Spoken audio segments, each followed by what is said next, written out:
All right, y'all, we are back in the boat. Last time you saw us, we had just installed the fuel tank, and now we have got the fuel tank. You can see it right there. We got some floor panels in. So I'm actually walking around now. I've got something to walk around on. That's out of that 3/4 inch Coosa. Really nice, heavy duty. That's kind of what it looks like. It's it takes the place of like marine plywood. Incredibly strong, won't soak water. The only downside is it's super expensive. It's like 300 bucks a sheet for that stuff. But we've been working super hard. Last time y'all were here, we were getting ready to glass down in these panels right here with the biaxial glass, and we have actually finished that now. So if you look down, you can see that is all really nice and resin coated. We put an additional layer of biaxial on each panel there to really tie everything together. And then we've been working a lot on getting the water tank set up. So this compartment here is just forward of the battery compartment. There's going to be water, and that's going to be our pickup tube. That's going to be the fill tube. We've resin coated this and glassed it, and we've really made it so that it's going to be really sealed up well. And I'm actually going to put like 5 coats of an epoxy barrier coat in there as well. And we've got the lid cut out for it. That's going to be solid biaxial glass, and that is actually going to sit right on top just like that, and we'll glass that in all around the perimeter, be glassed in really nice and heavy duty. And that is actually the cutout from the back of the console. You guys remember when you saw the console, I like consoles without a hatch in the back. I like just have big full open access, and we were able to save that panel. That's probably $50 worth of fiberglass. And then these are going to be the pickup. So there's a barb fitting in there, and that'll be for water in and water out. Then you can of course see the rigging tubes that run through all the way up to the bow. We got all that glass work. You can see these things are glassed in crazy tight. And then we got all these compartments again, resin coated. And what's super exciting is we are getting super close to putting this first floor panel in. Should get it in today actually. So I've had these floor panels cut out for a while, but you can see this one right up here is going to go right down on this forward section. We're going to try to get that done today. You can see these little pieces here are going to go in this little area, and then there's going to be some what we call butt blocks. So these little blocks will run underneath and tie the 2 panels together. They'll be glued and screwed. I went and bought some stainless steel screws a little while ago and about fell out of my truck when I looked at the ticket. Everything has gotten so crazy expensive.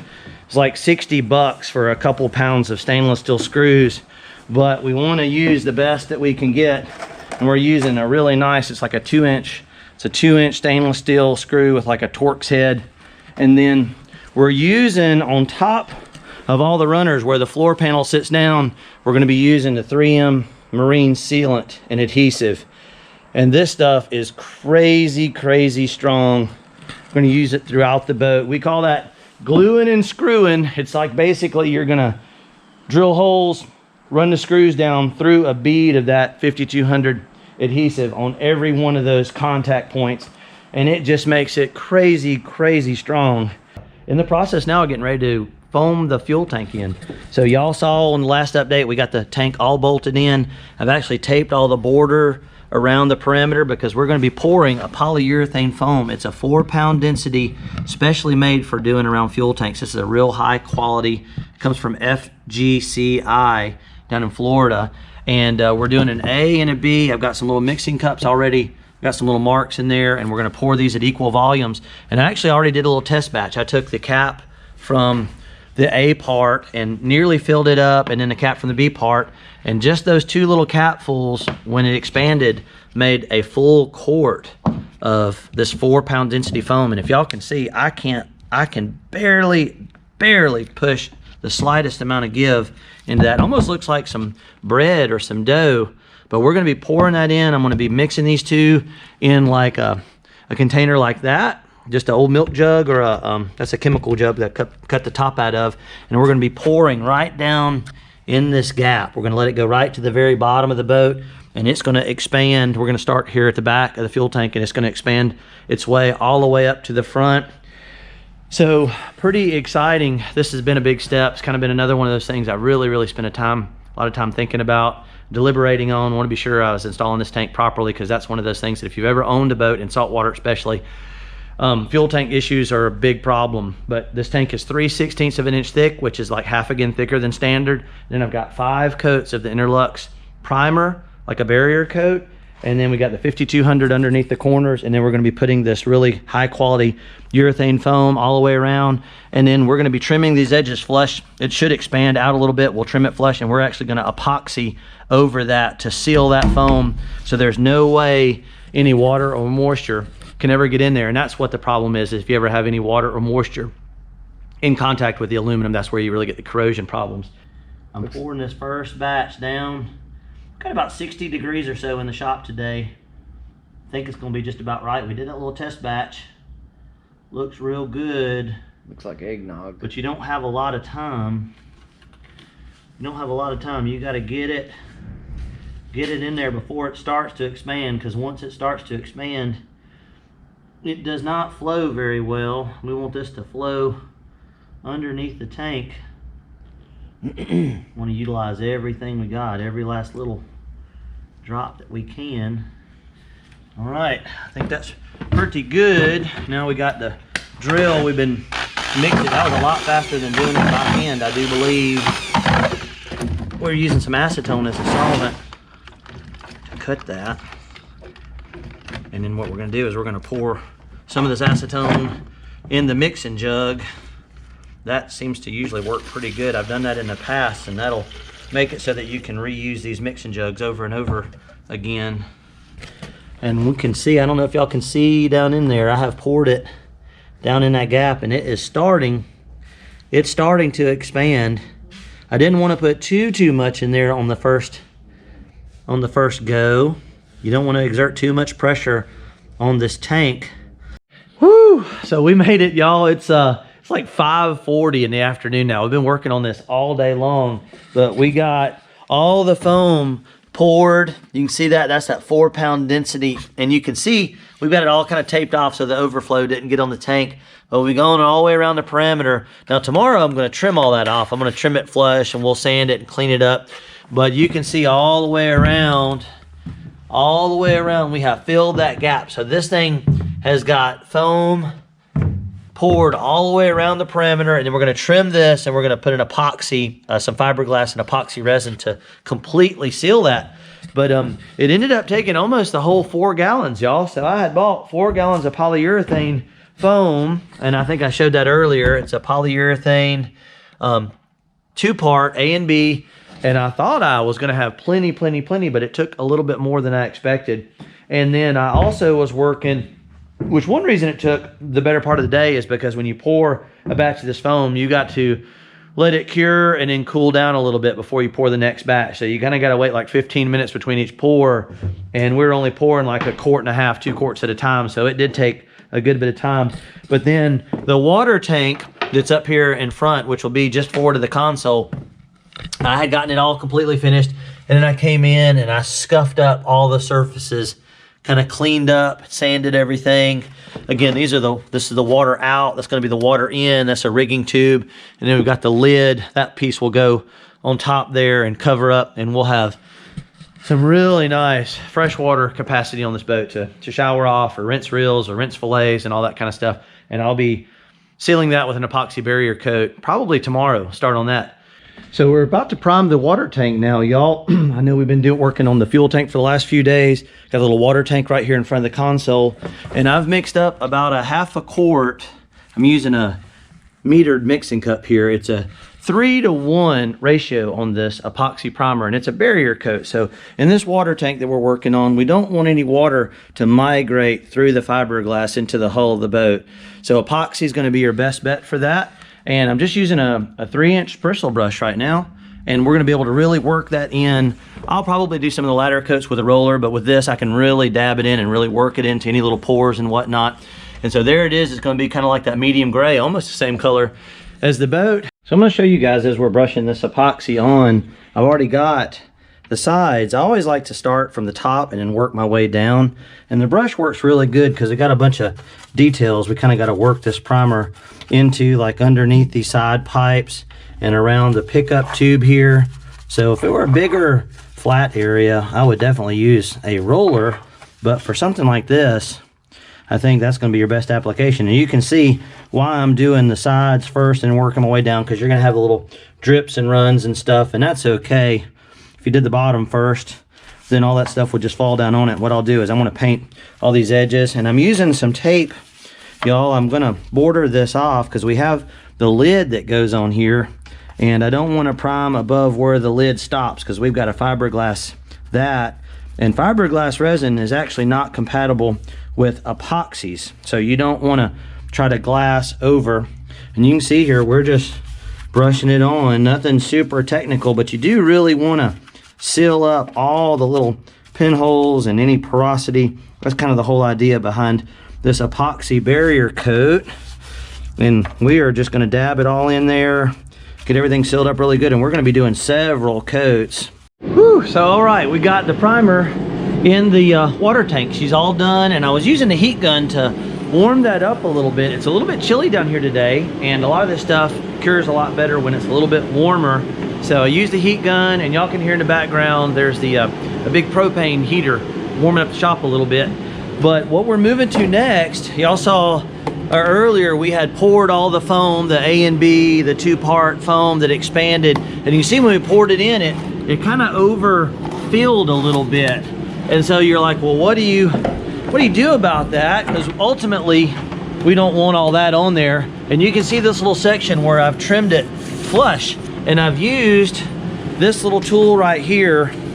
It's called a fine. It's a multi-tool, and it's got like a little blade attachment on the end. I don't know if y'all can see that. And it's not really it's kind of just smooth. It's not really serrated or anything. And what I'm going to do, I'm going to show y'all, if y'all are interested, I'm going to show you guys on how we trim that thing. This little tool works awesome for that. It's going to be kind of loud, so you're not going to hear anything but the tool running. But here we go, y'all.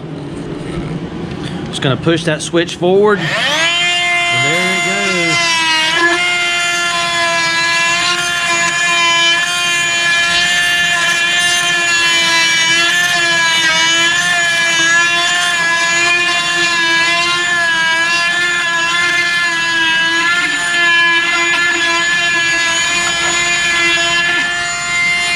Cut down.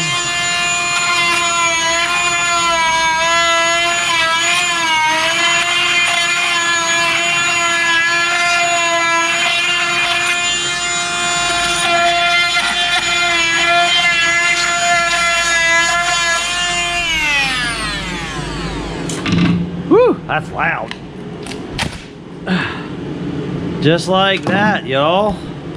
Just like that. Now we got the bulk of it. This was kind of sticking out here so far, but that weighs next to nothing, even though that's what they call a 4-pound density, but it's surprisingly tough.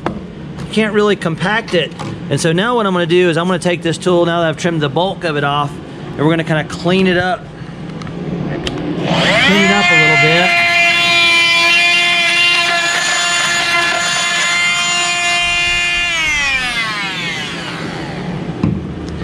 All right, so there we go. Y'all can see how now we have trimmed that down more or less flush, and I'm going to continue to just go all the way around the perimeter there. I'm sure y'all don't need to see all that, but kind of give you an idea of how we trim that down. That's kind of one of the little specialty tools that we have. And again, that's a fine. It's a German made. It's F-E-I-N, I believe, and it's like a little oscillating. It just kind of vibrates, and they got an attachment for all kind of different materials you can cut.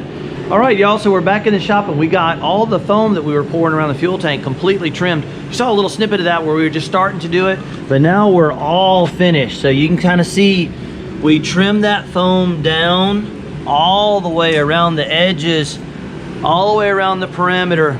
That was a pretty good chore. We also lightly sanded the top of this fuel tank because we had put the epoxy primer on there, but we wanted to lightly sand that so that the new epoxy that we're going to put on here to seal the edges will stick.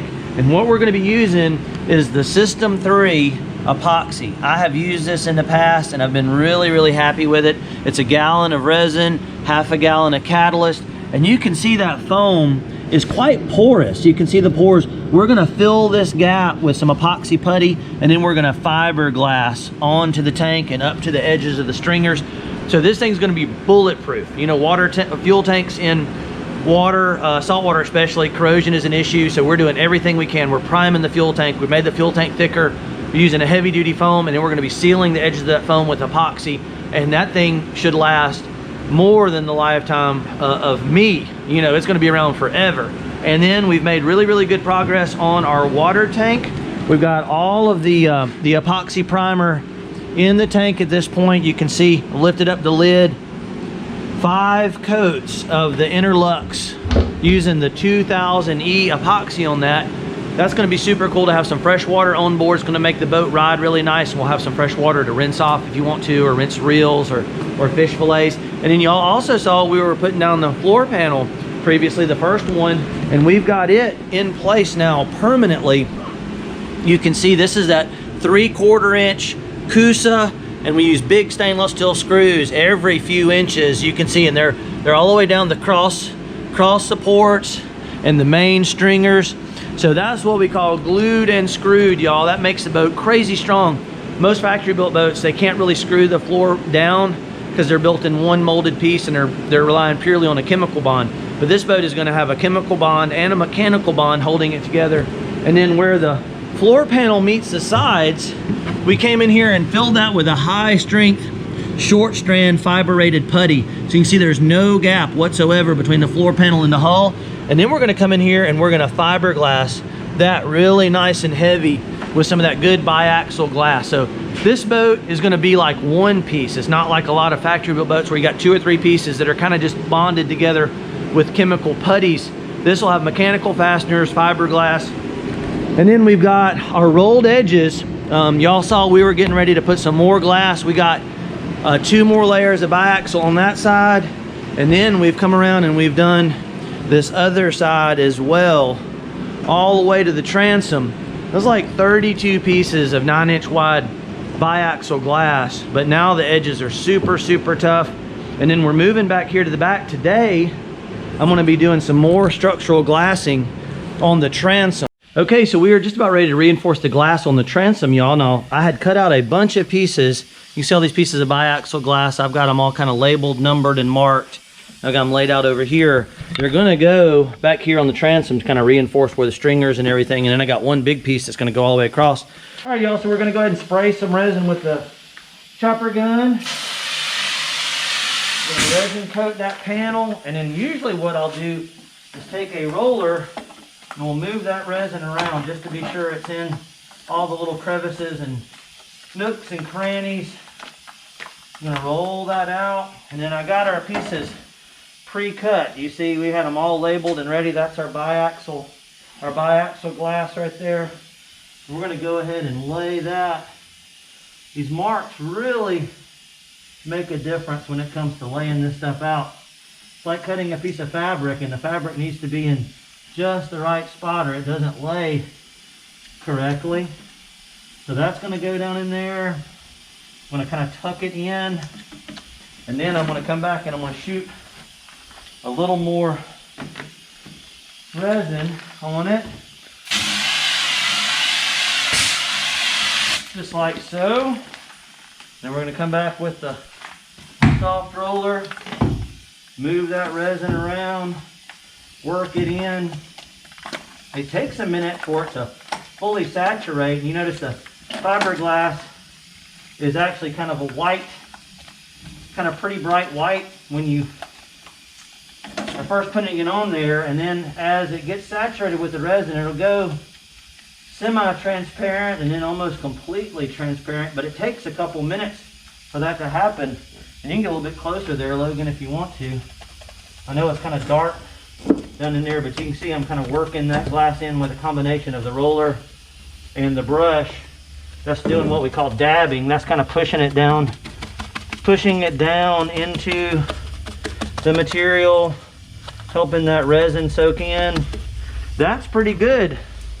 So I'm going to take this piece, we're going to place it right there in that corner. We kind of line up those lines with the corner, drop it down into place, and it's just a whole series of little pieces. That's how a boat is built.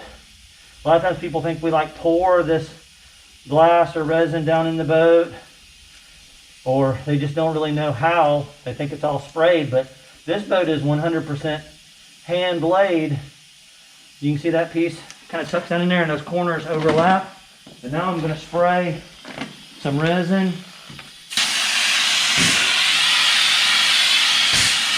See it saturating that panel. And it takes a minute. We'll take that roller and work that in, and it'll go kind of semi-transparent after just a minute or so of working that in. I like this soft roller. It works really, really good. You can move the resin around and kind of work it in to all little places, but a brush is really good too for little tight corners. Brush is pretty hard to beat. This roller allows me to pick up resin and move it. Like I can move some of that excess resin over to this next panel and get ready to work on it. I'm gonna take the brush and dab, dab, dab, dab. Work out some of that air. That's one of the keys to what we do. A lot of factory built boats, they got a lot of air bubbles and a lot of voids. We spend a lot of time making sure that that glass is really saturated, really bonded in well. That's one of the keys. All right, that's that first little section pretty much done, y'all. We're gonna give it a few minutes to kind of soak in, and I'll come back with another roller. It's a hard roller, we call it a bubble buster, and that'll be the final step. We are mixing up some epoxy putty. We're going to be filling the gap between the fuel tank and the fuel tank walls, or the stringers in the boat. And we're using the epoxy resin we ordered earlier. It's the System 3. I've already added some of the West System, some microfibers to kind of thicken this up. And now I'm going to add some of this. They call that a colloidal silica. It's an adhesive filler, and this stuff is crazy. It's like powder almost. It's a super, super lightweight. I'm going to add a little bit of that in there. That's going to kind of thicken this up, make a somewhat thickened, it's like a, oh gosh, I don't even know what the consistency, probably like barbecue sauce or something.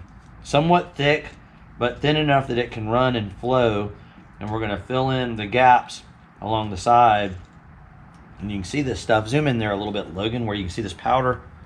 See, that is just like a super, super lightweight powder. Now what we're going to do is just mix that real thoroughly. And that's going to thicken that epoxy resin up a little bit. We want it to still be able to flow into the gaps though, so it's a tricky one. That's the cool thing about making your own putty out of this epoxy though, is you can get different consistencies. We're going to mix that in really, really well. That looks real similar. We've actually already done some on the boat, so that's probably pretty close to what we've already got going on. So we're back in the boat. I've got my thickened epoxy putty right down there. See that? That's kind of a, I don't know, that's kind of like barbecue sauce, something like that. And what we're going to do is, you can see this gap. Let's show that, Logan, right down there close. We've got the foam. We've actually already done this up forward, and you can kind of see. But what I'm going to do is just real carefully pour this in, and we're going to start at one end. You know what? It's probably more like pancake batter. That's probably more realistic what we got. Pancake batter, something like that. We don't want to overfill.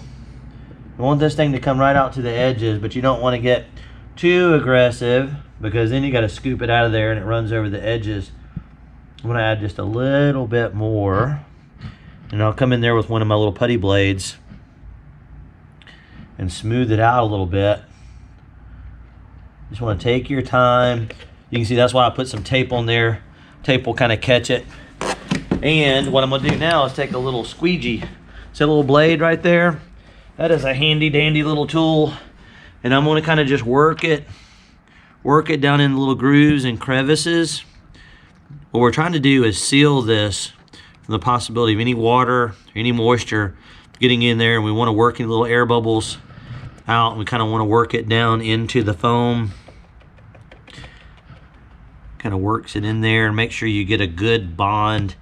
Brings out any air bubbles into the foam. Epoxy is hard to beat for bonding dissimilar materials, waterproofing things. Man, epoxy is just the ticket.